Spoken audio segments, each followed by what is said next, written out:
এই কত মুসলমান আছে, মুসলিম ঘরের মা বোন ছেলে সকলে মিলে তারা 15 সাবানে গিয়ে এই মূর্তির সামনে, ঘোড়াগুলোর সামনে, ওই ধানে গিয়ে, মাজারে গিয়ে হেলবা, পুরি, মিঠাই, বিরিয়ানি, যাবতীয় জিনিস তারা গিয়ে ফাতাহা করে। আর ওই জায়গাতে দিয়ে আসবে, সমস্ত জিনিস দিয়ে আসবে, দিয়ে আসার পর তারা খাওয়া দাওয়া করবে, ইফতার করবে, রোজা করবে সন্ধ্যাবেলা। কত নবীর আশিক, বাহ! কখন রোজা রাখতে হবে, কোন সময় রোজা রাখতে হবে, এই নিয়মটা তাদের জানা নেই। কতগুলো হাদিস আছে, জায়েদ হাদিস, কমজোর হাদিস আছে, সেইগুলো যদি আপনি মানেন তবে আপনাকে রাখতে হবে। হাদিস অনুযায়ী দেখা যায় তবে কিন্তু করতে হবে। পুরি খেতে হবে, রোজা রাখতে হবে, 15 আসছে শ্রাবণ মাসে রোজা রাখতে হবে। শ্রাবণ মাসের 15 তারিখে রাত্রে মানে ইবাদত বান্দেগি, কোরআন মাজিদ তেলাওয়াত বিভিন্ন রকম করতে হবে, আছে। কিন্তু ওই হাদিসগুলো গ্রহণযোগ্য নয়।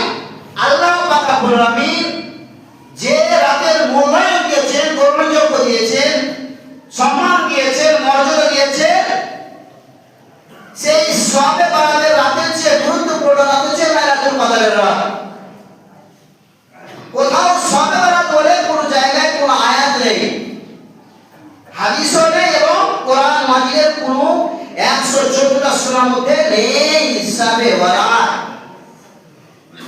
ইন্না আনজালনাহু ফি লাইলাতিল কদর, কদরে লাইলাতুল কদরের কথা বলা হয়েছে, উত্তরময় রাত্রি, বরকতময় রাত্রির কথা বলা হয়েছে।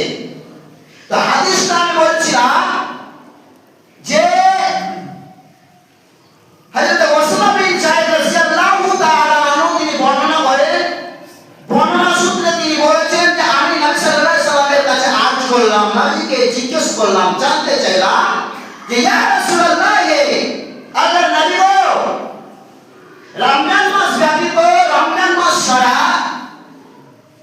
আপনি অন্য মাসে কিন্তু রোজা রাখেন না যে পরিমাণে, যে হারে আপনি রোজা রাখেন শাবান মাসে, ব্যাপারটা কি?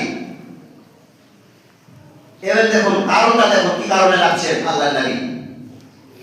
আল্লাহর নবী বললেন, এই জন্য আমি শাবান মাসে বেশি বেশি করে রোজা রাখি